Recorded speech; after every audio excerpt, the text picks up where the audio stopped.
convaincre à créer des startups? Et qu'est-ce que nous, en tant que communauté, on peut faire? Qu'est-ce qu'on peut faire? Comment est-ce qu'on peut renforcer le soutien?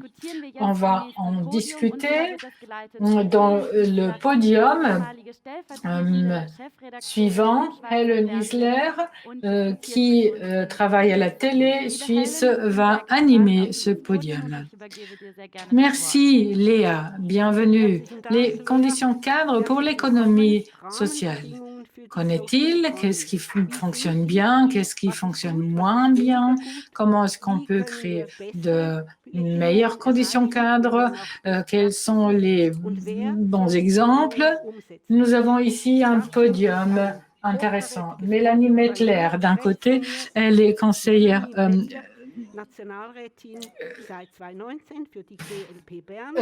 au Conseil national des Verts libéraux. Et elle a étudié la philosophie, les sciences naturelles et les sciences linguistiques. Elle est directrice d'un portail d'information pour les employeurs qui s'occupe de l'intégration professionnelle. Et elle a également elle est la cofondatrice de Accelerator SIBA, qui réunit les acteurs de l'économie privée et étatique. Et elle est cofondatrice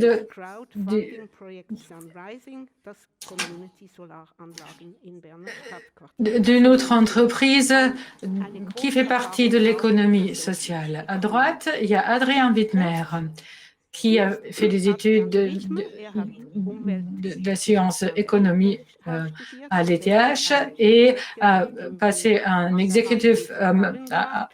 diplôme d'économie à Saint-Gall. Il est copropriétaire, entrepreneur et directeur de Gebana, qui a été créé en Suisse orientale pour l'importation de bananes. Cette entreprise est pionnière dans la création de chaînes d'importation de produits.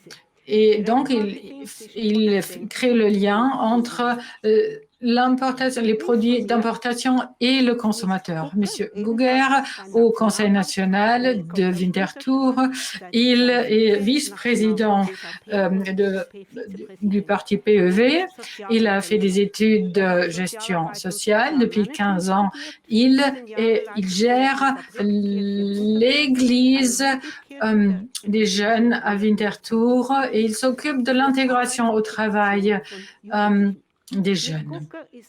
Il travaille également pour l'entreprise Herzkraft AG à Winterthur qui offre des coachings pour les jeunes et les organisations à but non lucratif. Et il a un restaurant et il produit sa propre boisson sur la base de gingembre. Et à gauche, Samuel Prülisauer. Il a un master dans Development Studies de l'Institut Graduate Institute à Genève. Il a un diplôme des relations internationales de l'Université de Saint-Gall. Depuis 2019, il travaille au RISC, l'Institut de recherche pour le développement social des Nations Unies. Il s'occupe notamment de l'économie sociale et solidaire. Il travaille notamment dans le domaine politique et dans la durabilité, la gestion de la durabilité. Il a également une expérience dans le domaine de l'économie solidaire. Il est membre du conseil de coopérative de Micro-Genève et d'une société R et il est en train de créer une Fairbnb. Beaucoup d'expérience ici sur la scène. On commence par les expériences d'entrepreneurs sociaux. Quelles sont les bonnes conditions ici en Suisse? Qu'est-ce qui se passe bien en Suisse? Merci de m'avoir invité. Ce qui est bien, c'est que c'est simple de fondre, de créer une entreprise ensemble avec d'autres personnes et de lancer une entreprise. Si on investit un peu de temps, s'il y a une bonne idée, on peut présenter rapidement cette idée et on peut faire quelque chose. On a beaucoup de liberté ici, c'est bien. Ce qui est difficile, c'est la phase de stabilisation et de développement. Donc, les défis arrivent un peu plus tard. Bon, on en parlera plus tard. Adrien Widmer, qu'est-ce qui se passe bien en Suisse pour une entreprise sociale ou une entreprise qui a des objectifs sociaux? On a de bonnes conditions cadres pour les entreprises en général, pour toutes les entreprises. Eh bien, mais il n'y a pas de base d'évaluation pour les entreprises sociales. Les conditions cadres, elles, sont bonnes pour les entreprises, mais ce n'est pas lié au concept de social. Mais on y reviendra de ce qu'il faudrait. Nico, qu'est-ce qui est bien, qu'est-ce qui manque? Merci de m'avoir invité ici sur ce podium. On l'a déjà entendu. La Suisse est un pays pour les entreprises. On crée de bonnes conditions cadres. Mais la valeur des entreprises et de l'entrepreneuriat social n'est pas encore reconnue ici en Suisse. Donc moi, je veux dire que les entrepreneurs se caractérisent par l'idée que le partage crée une unité. Samuel, vous avez beaucoup d'expérience, vous faites des recherches dans ce domaine. Quelles sont les conditions en Suisse? Est-ce qu'elles sont bonnes? Et par rapport à l'étranger, qu'est-ce qui nous caractérise? Moi aussi, je vous remercie de m'avoir invité. C'est très, très bien pour moi de pouvoir faire une présentation en Suisse et de pouvoir discuter sur les conditions cadres. Je l'apprécie beaucoup. Comme il a déjà été dit, la Suisse est un pays qui a de bonnes conditions cadres pour l'entrepreneuriat, mais pas particulièrement pour l'entrepreneuriat social. On a vu récemment, on a fait des études récemment dans certaines régions et certaines villes où on pratique une politique très active dans ce domaine et ça c'était assez intéressant. Vraiment, la Suisse a de bonnes idées. Mais ces bons exemples sont où? Et au Corée du Sud, au Canada, au Québec notamment, en Union européenne, à Barcelone par exemple, au niveau de la municipalité, il y a des projets très intéressants et de plus en plus, on mène une politique active dans ce domaine. Donc là, on trouve des exemples grâce auxquels on peut apprendre quelque chose. Mélanie, on a des idées de se tutoyer. Tu souhaiterais quoi? De quoi est-ce qu'on a besoin pour les entreprises? Et eh bien, chez nous, c'est pas innovation sociale, Bern Accelerator. Là, on souhaite un changement d'attitude. L'investissement, la coordination et le réseautage.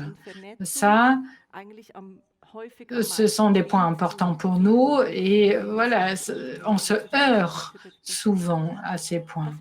Oui, ça c'est une tâche pour les entrepreneurs. Oui, évidemment, les entrepreneuses doivent réfléchir sur l'organisation de leur idée, de la réalisation de leur idée. Mais si on se demande quel est le rôle de l'économie dans ce domaine, c'est l'investissement qui compte. Est-ce que vous êtes aidé par la ville, par exemple? Oui, il faut faire la demande.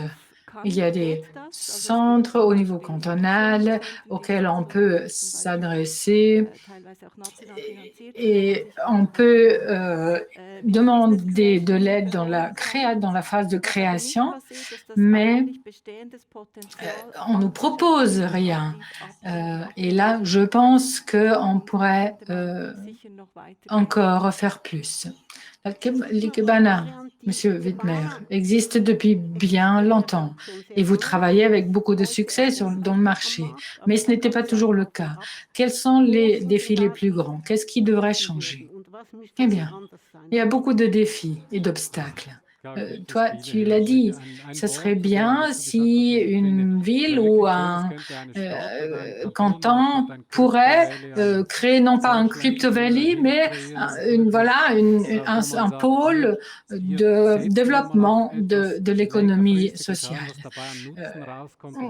On a beaucoup d'utilités collatérales, si j'ose dire, et il faudrait en profiter à long terme. Il faudrait vraiment promouvoir un développement à long terme. Mais Ikebana, qu'en est-il? Eh bien, notre problème principal, c'est le financement. Et je pense que nous ne sommes pas seuls dans cette situation.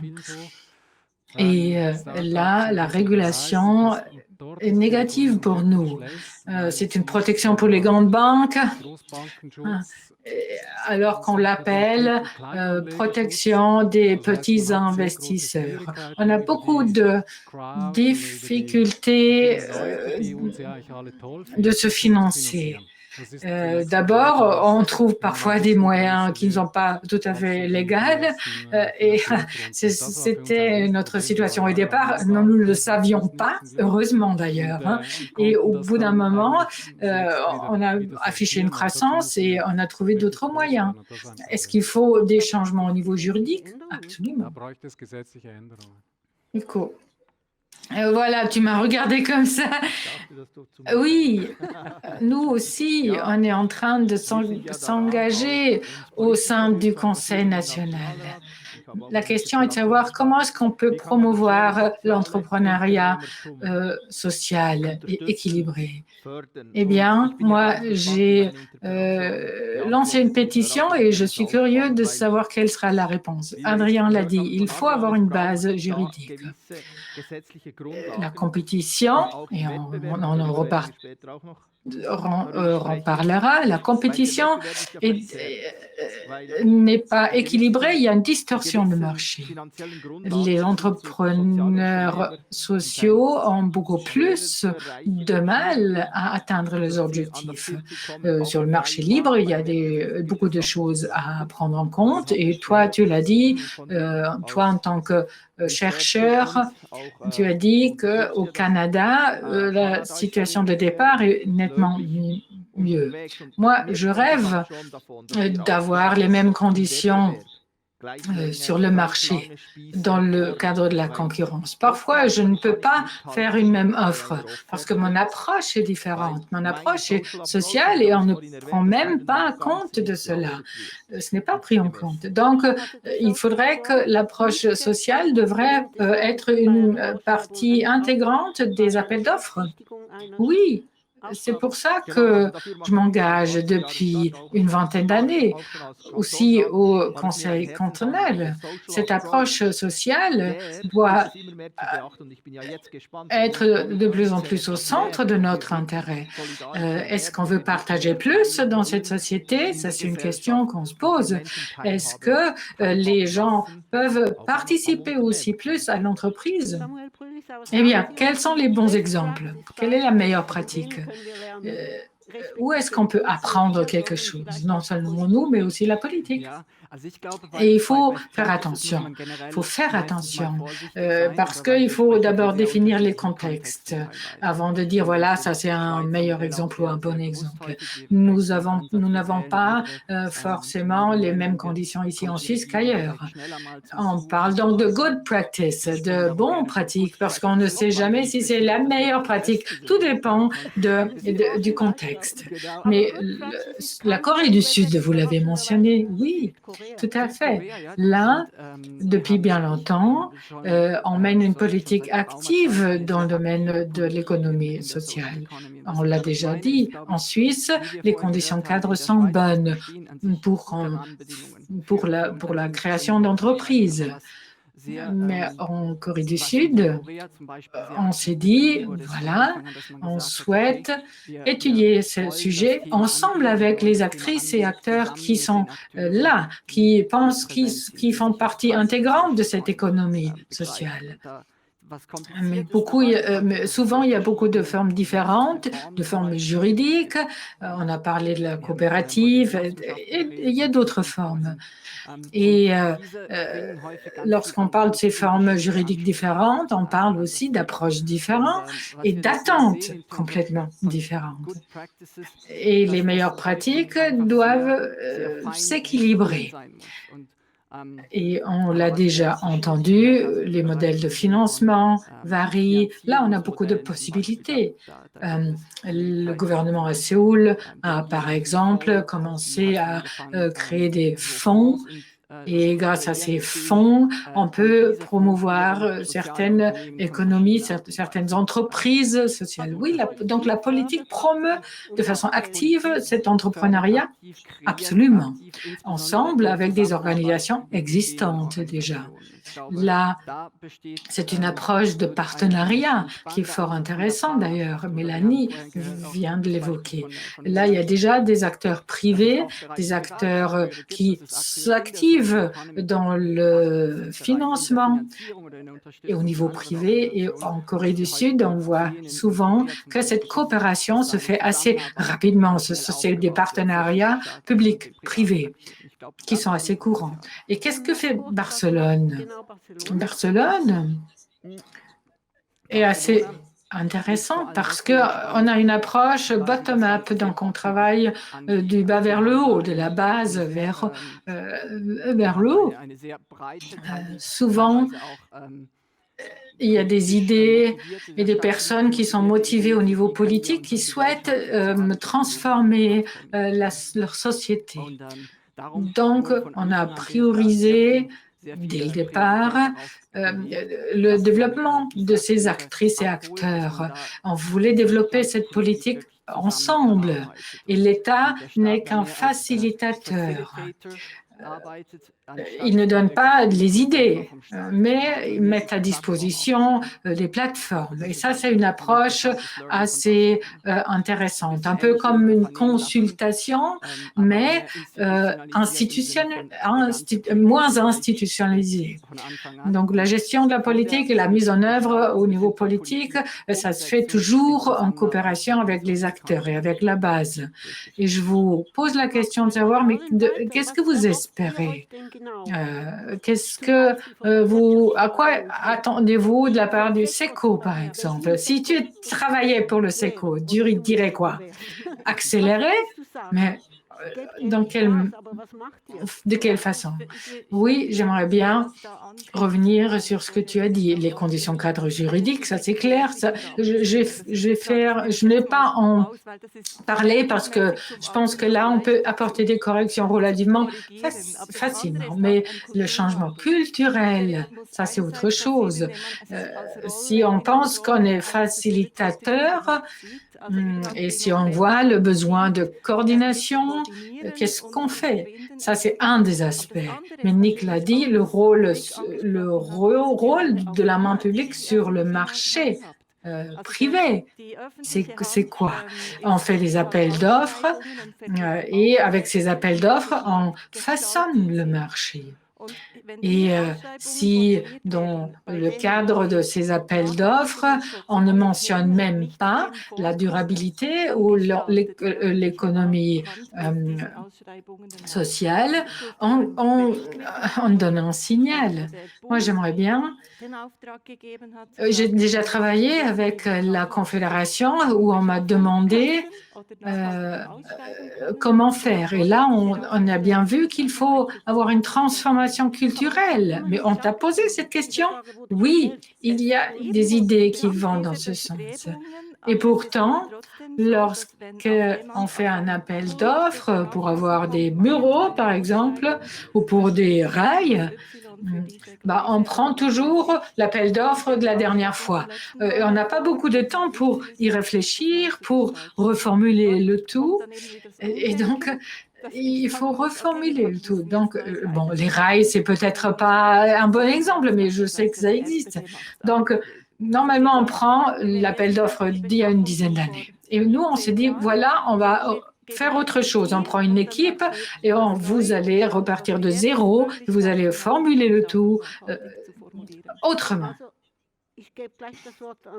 Bon, je vais donner la parole à Adrien parce qu'il est en train d'hocher de la tête. Donc, il ne faut pas juste parler du prix, mais il faut le prix pour tout ce qui est social, ce qui est écologique et tout ce qui est, voilà, l'entrepreneuriat social.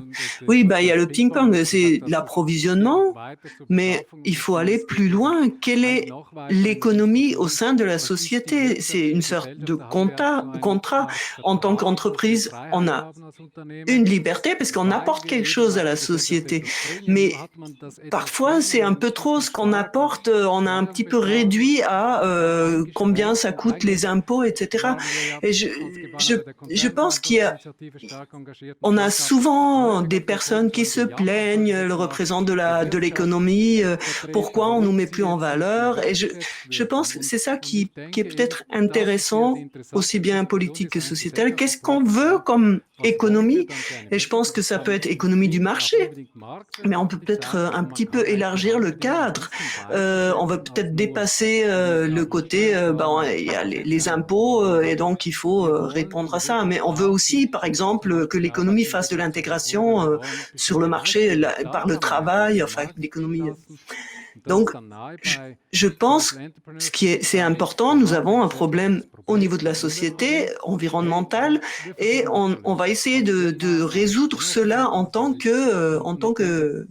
qu'économie. Et c'est ça, les impôts doivent servir à ça. Il faut optimiser, mais il faut se poser la question, qu'est-ce que nous voulons exactement?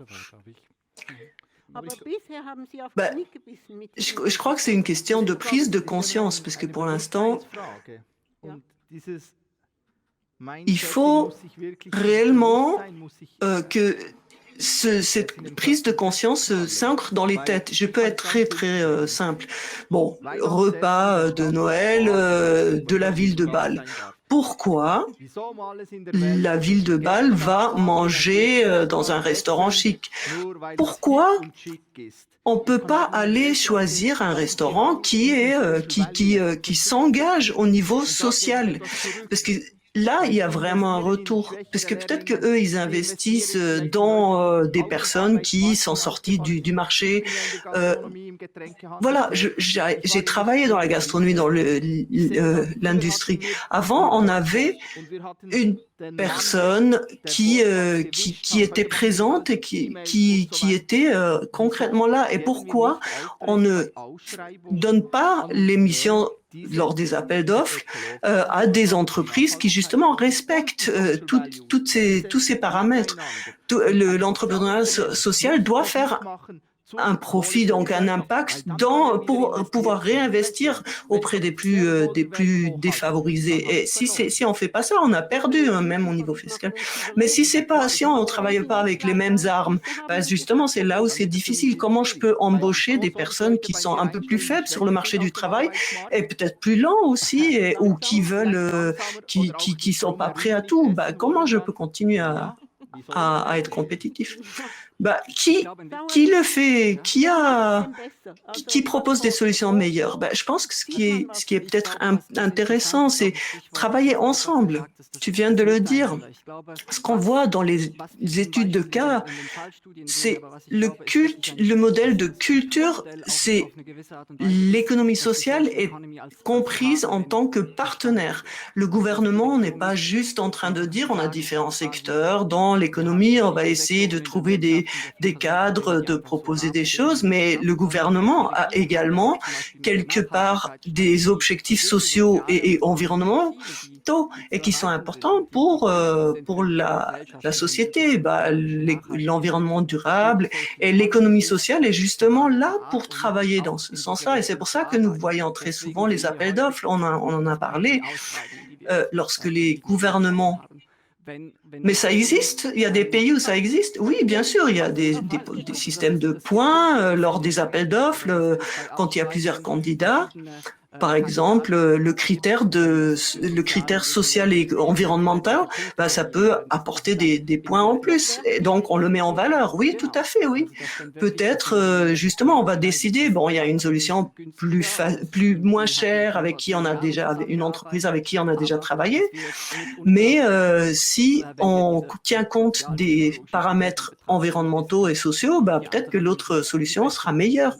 Mais pour arriver déjà à un petit peu valoriser ces paramètres-là, je pense que c'est vraiment il faut avoir un changement d'opinion dans différents secteurs.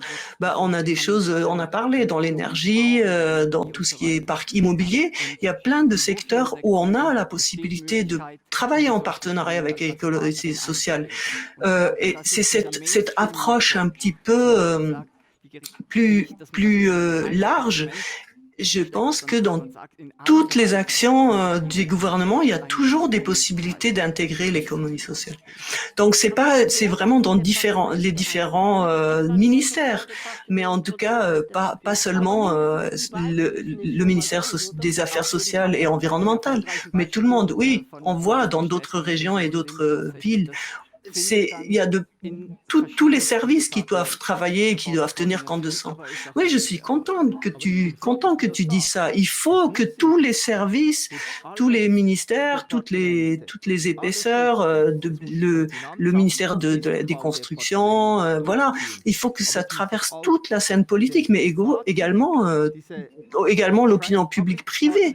Il faut les partenariats aussi dans l'économie privée. Il faut que cela soit un partenariat. Moi, je pense qu'il faut choisir peut-être une entreprise qui donne la chance à quelqu'un de défavorisé, de plus faible. Mais ça, c'est une décision qu'il faut faire. Et la question, c'est comment on peut imposer ça au marché de manière équitable, finalement. Oui, il y a aussi la séparation entre les entrepreneurs et la société.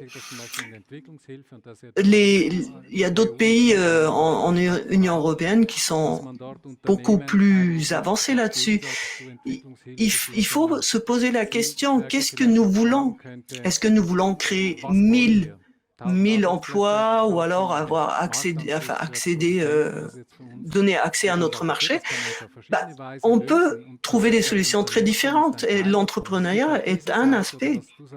Il faut aller dans la même direction au lieu de se dire bon, il faut pas l'exclure de l'économie et donc résoudre ces problèmes avec beaucoup d'argent au niveau social.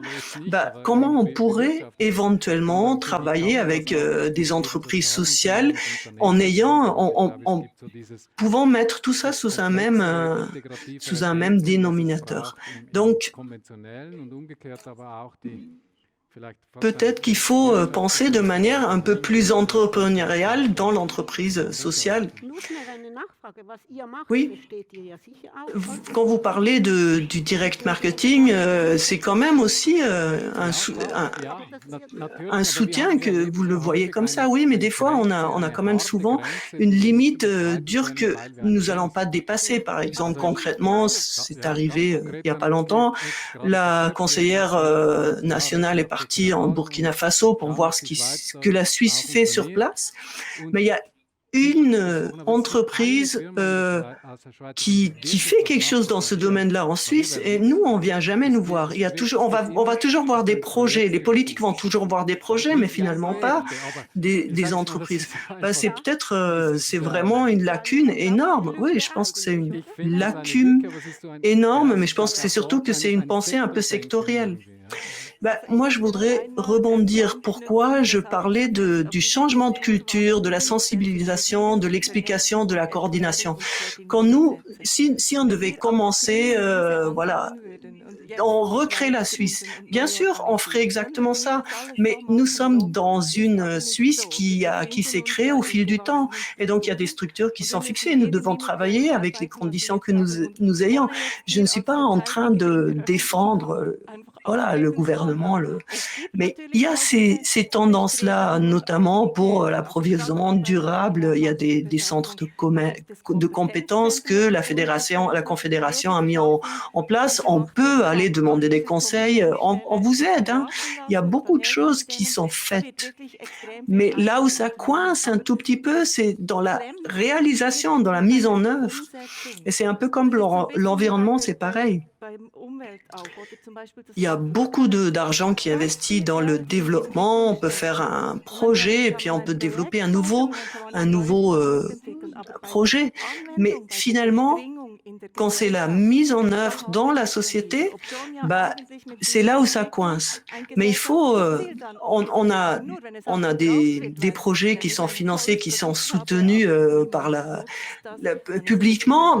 Si finalement ça s'intègre pas dans la société, ça va être difficile. Donc il faut vraiment échanger, il faut faire un lien, il faut faire une transition, Oui, mais il y a quand même il y a des aides, mais oui, mais il faut des personnes qui se voient dans leur rôle, justement qui fassent ce travail de traduction, de médiation, et c'est aussi souvent le vocabulaire qui manque. Mais ça dépend aussi.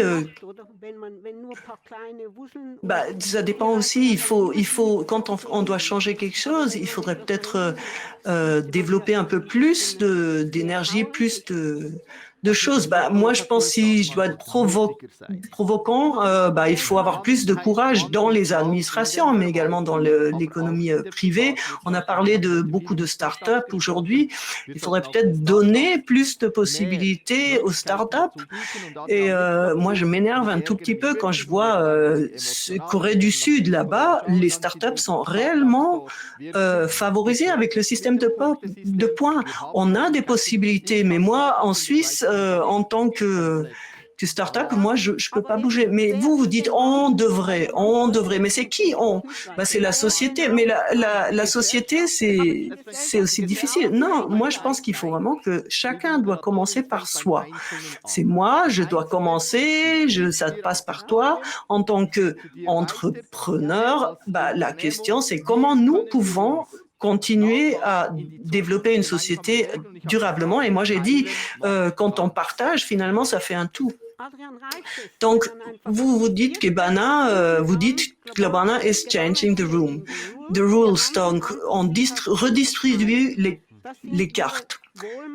Ça, c'est vos clients qui pensent de manière environnementaux, sociale, etc. Mais ça suffit pas. Nous, on voudrait des modèles un peu plus efficaces avec les clients. Et que l'idée, ce soit qu'on puisse vivre sur le marché de l'économie. L'idée, c'est pas qu'une entreprise sociale doit être subventionnée. Je pense qu'on est plus loin que ça. On a déjà dépassé ce cap. Et je pense que c'est ce qu'il faut. Je crois que l'idée est vraiment intéressante. Quand il y a plein de petits poissons il y a un banc de poissons et puis il y a un requin et qui font l'image d'un plus grand poisson. Et je pense que c'est vraiment cette coopération entre les différentes entreprises qui fonctionne pas encore. On va très souvent trop penser à l'autre en tant que concurrent. Je pense qu'il faut commencer à travailler ensemble, de faire des fédérations, voilà. Je pense qu'il y avait une époque où l'entrepreneuriat était plus inclusif. En tout cas, c'est comme ça que je le vois. Et je pense que c'est comme ça. C'est par l'inclusion, c'est par la coopération. Et c'était peut-être déjà progressif. Vous m'avez dit en amont que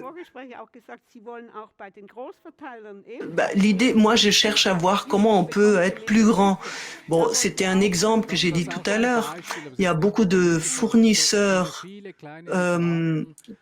beaucoup de petits fournisseurs et un gros acheteur. Et les fournisseurs, ils se comportent différemment.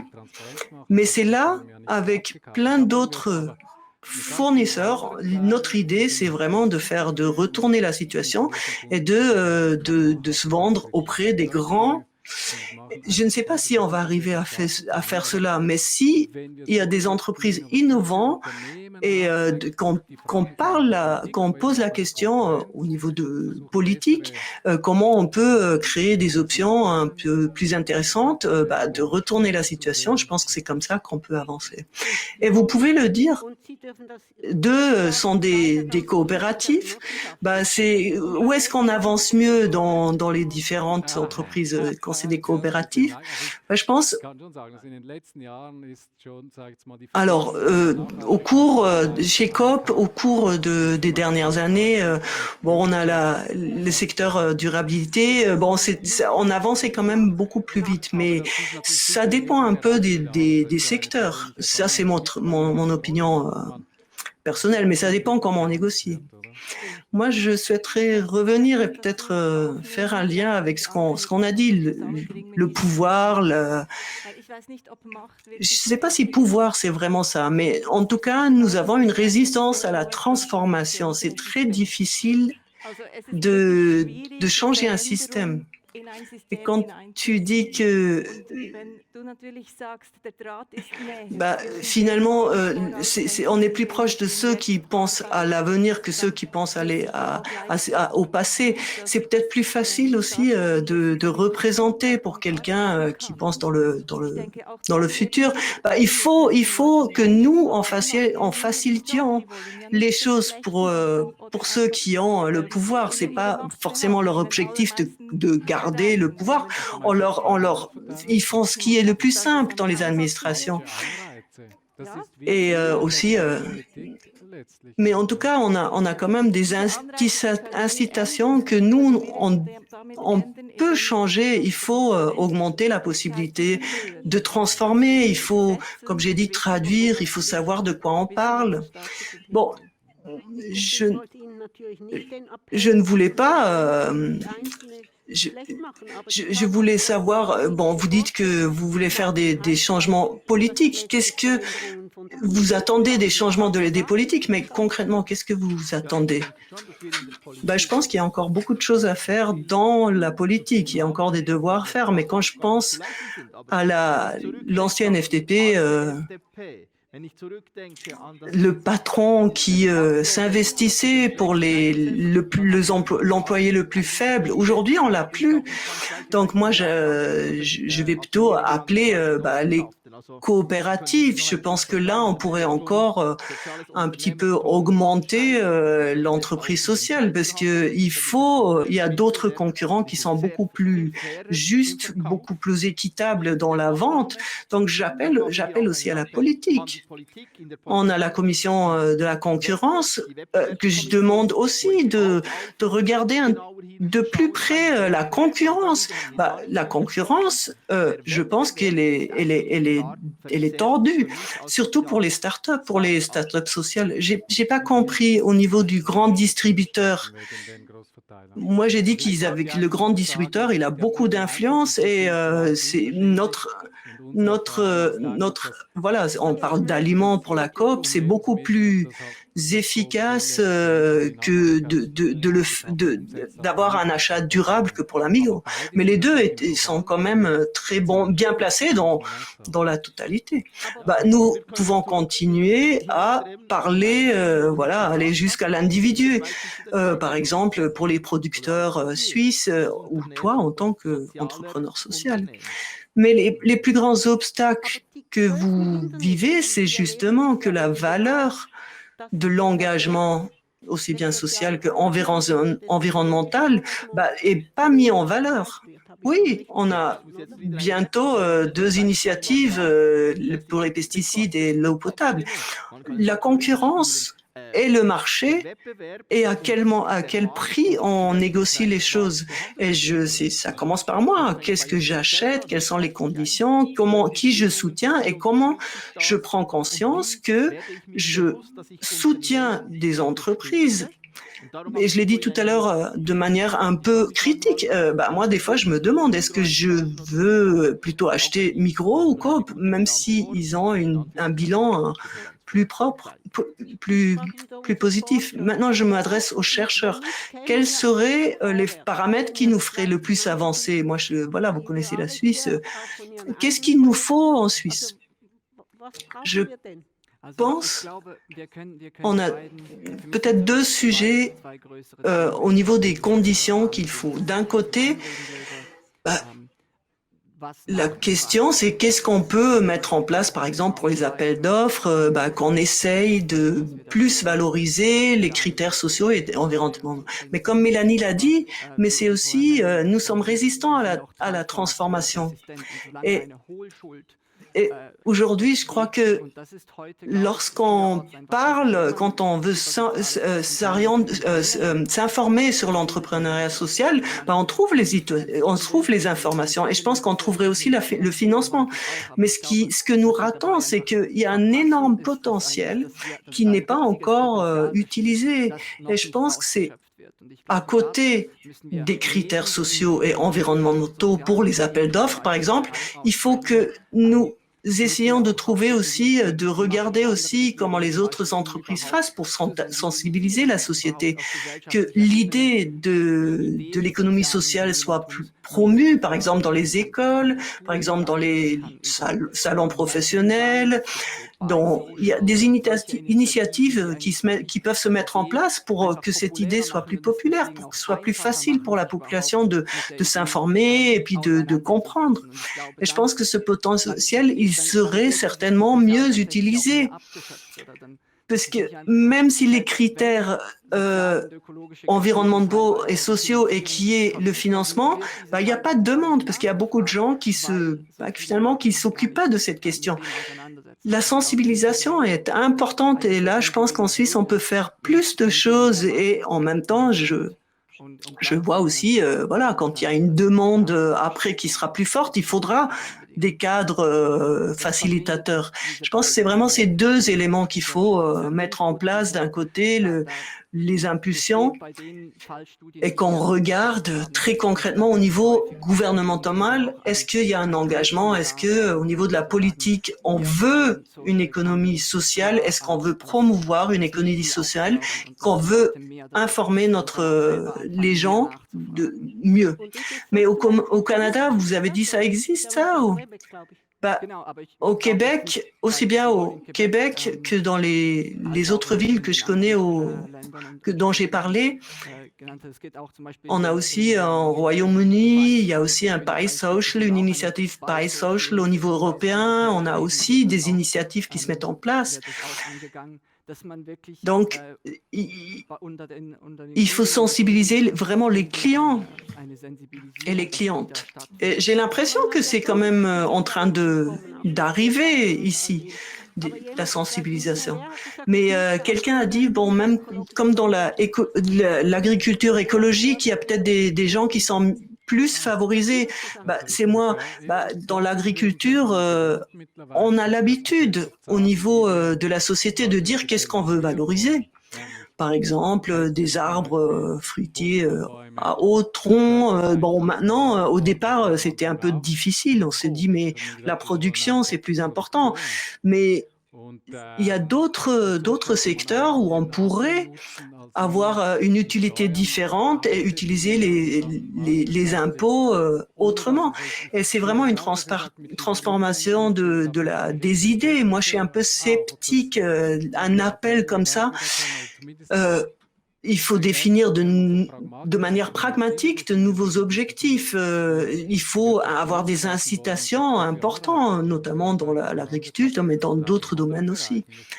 Le marché, il faut quand même que la société donne la direction. Et dans ce cadre-là, on peut un petit peu pousser. C'est presque la dernière partie. Je vous demande peut-être quel est votre message principal pour les consommateurs, ou ça peut être une demande, ça peut être un souhait, un conseil. Moi, je voudrais bien passer le message que cherchez le soutien, cherchez l'aide des personnes dont vous pensez que vous n'allez pas avoir de soutien. Envoyez, regardez les autres et demandez-leur comment vous avez réussi à faire, comment vous avez réussi à y arriver, et puis adressez-vous à eux auprès des entreprises, auprès de la municipalité, des politiques. Voilà, si je pense que moi j'aimerais bien obtenir quelque chose de cette personne, de cette organisation, allez-y, parlez-en. Il faut se rendre visible, oui, tout à fait. Très souvent, il y a un résultat quand on fait ça. Nous avons parlé des exigences face aux politiques, mais si je dois m'adresser aux entrepreneurs et entrepreneuses, je dirais l'inverse, je dirais ne vous occupez pas de ça. Occupez-vous du problème que vous souhaitez résoudre. Occupez-vous des personnes qui ont besoin de ce que vous allez proposer et restez bornés. Hein. C'est une expérience de vie. Oui, c'est une expérience de vie. Ça peut aller très longtemps. Ça peut durer très longtemps. Et d'un coup, ça marche. Nous devons résoudre des problèmes. C'est pas l'idée d'être une entreprise, mais on résout des problèmes.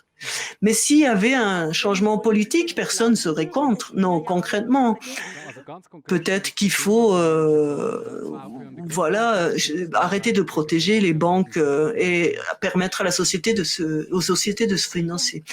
Moi, je trouve c'est intéressant. Moi, tous ceux qui regardent, qui sont peut-être des startups ou des créateurs de startups, qui se posent la question comment je souhaite commencer. Je pense qu'il faut dire soyez courageux, commencez, mais cherchez des wise women, donc un panel de personnes qui ont de l'expérience. Moi, c'est vraiment, j'essaie de m'entourer de différentes générations. Ça peut être une personne de 80 ans ou de 15 ans. C'est vraiment travailler ensemble, aller chercher l'aide un peu partout. Et j'ai appelé, je l'ai dit, on est fort ensemble si on croit la même chose et qu'on reste et qu'on lâche pas, on y arrive, ne lâchez pas. Samuel, la science a le dernier mot. Je pense que mon conseil, c'est vraiment la mise en réseau. On parle d'écosystème quand on parle d'économie sociale et je dirais que s'il y a s'il y a un réseau qui peut se créer au niveau des entrepreneurs sociaux, on achète les choses les uns des autres, on apprend, on échange, on s'organise aussi pour être entendu dans la politique et je pense que c'est fondamental. Aussi pour la visibilité de ce secteur, c'est décisif que des organisations telles que le SENS existent, se créent et que les personnes participent et qu'on essaye d'élargir, que ce secteur qui est large soit visible et qu'il soit compréhensible et que la compréhension de ce secteur, il commence à circuler. Plus il y a de personnes qui participent, plus il y a des choses qui vont se créer et moi je suis très optimiste. Moi je suis ravie. La mise en réseau n'a jamais été aussi facile qu'aujourd'hui. J'espère que ça vous a plu, que vous avez appris des choses. Si vous souhaitez poser des questions dans le chat ou si vous souhaitez vous engager dans l'économie sociale, c'est à vous. Donc, je vous remercie, vous, ici, les invités. Merci beaucoup. Merci.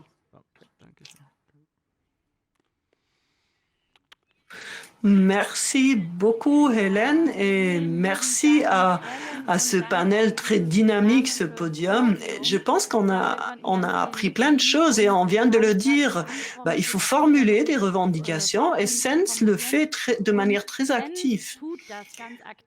On a des exigences très concrètes pour les conditions cadres auprès des politiques. Et si vous souhaitez participer, vous, chez vous, surtout n'hésitez pas à vous adresser à SENS auprès de l'adresse qui s'affiche info@sens-suisse.ch.